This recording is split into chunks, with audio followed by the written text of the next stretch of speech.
Hi hello नमस्कार दोस्तों, मैं हूं अंकिता गुप्ता और आप मुझे सुन रहे हैं ऑडियो बुक बोनैंज़ा पर।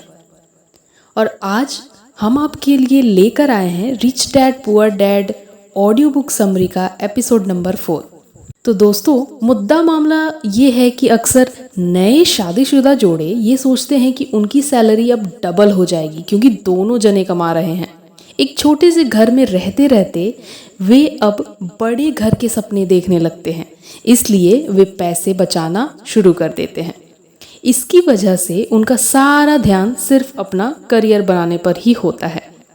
उनकी कमाई धीरे धीरे बढ़ने लगती है और जाहिर सी बात है उसके हिसाब से उनके खर्चे भी बढ़ने लगते हैं। अब जब आप पहले से भी ज़्यादा खर्च करने लगते हैं तो ये एक ऐसा साइकिल है जो फिर चलते ही रहता है। नए जोड़े ने अब इतना पैसा कमा लिया कि वे एक नया घर खरीद सकते हैं। उन्हें तो यही लगेगा कि अब वे थोड़े अमीर हो गए हैं, मगर असलियत तो ये है कि बड़े घर के साथ साथ उन्होंने नई लायबिलिटीज़ भी खरीद ली हैं। उनकी कैश फ्लो में अब प्रॉपर्टी टैक्स का खर्चा बढ़ गया है। अब उन्हें एक नई गाड़ी भी चाहिए होगी, फर्नीचर्स भी चाहिए होंगे और इसके साथ साथ उनकी और भी बहुत सारी ख्वाहिशें जो कि दिन प्रतिदिन बढ़ते ही जाएंगी। उनकी लाइबिलिटीज़ भी उसके साथ साथ बढ़ती चली जाएगी और ज़्यादातर होता यही है कि इनकम के साथ साथ खर्चे भी बढ़ने लगते हैं। फिर एक दिन अचानक इस सच्चाई का खुलासा होता है, मगर तब तक हम इस रैट रेस में पूरी तरह फंस चुके होते हैं। फिर ऐसे ही लोग हमारे राइटर रॉबर्ट के पास आकर पूछते हैं कि अमीर कैसे बना जाए। अब यही क्वेश्चन तो मुसीबत की जड़ है, क्योंकि सबको लगता है कि पैसा ही हर चीज़ का इलाज है। उनकी प्रॉब्लम ये नहीं कि वो ज़्यादा कमा रहे हैं, बल्कि ये है कि वो जो कुछ उनके पास है उसे हैंडल नहीं कर पा रहे हैं।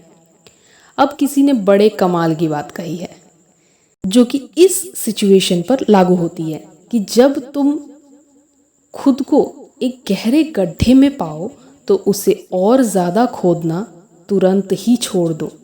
अब यहाँ पर राइटर कहते हैं कि जापानी लोग 3 ताकतों में मानते हैं: तलवार की ताकत, रत्नों की ताकत और दर्पण की ताकत। तलवार हथियारों की ताकत का प्रतीक थी। अमेरिका ने हथियारों पर खरबों डॉलर खर्च कर दिए हैं और इसी कारण वो आज विश्व में सबसे ताकतवर देश है। अब बात करते हैं रत्न की, तो रत्न पैसे की ताकत का प्रतीक है। इस कहावत में कुछ तो सच्चाई है।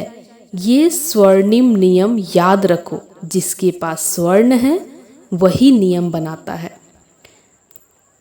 अब बात करते हैं दर्पण की। दर्पण आत्मज्ञान का प्रतीक है। जापानी दंत कथा के अनुसार ये आत्मज्ञान इन तीनों में सबसे कीमती वस्तु थी। गरीब और मिडिल क्लास लोग अक्सर धन की ताकत से नियंत्रित होते हैं। वे सुबह सुबह उठकर कड़ी मेहनत करने यानी नौकरी करने चले जाते हैं और खुद से ये तक नहीं पूछते कि क्या ऐसा करना समझदारी है। पैसे की समझ ना होने के कारण ज़्यादातर लोग पैसे की डरावनी ताकत को ये इजाज़त दे देते हैं कि वो उन्हें काबू में कर ले। पैसे की ताकत उनके विरोध में इस्तेमाल होती है। अगर वे दर्पण की ताकत का इस्तेमाल करते तो वे खुद से ये सवाल पूछते, क्या इसमें समझदारी है?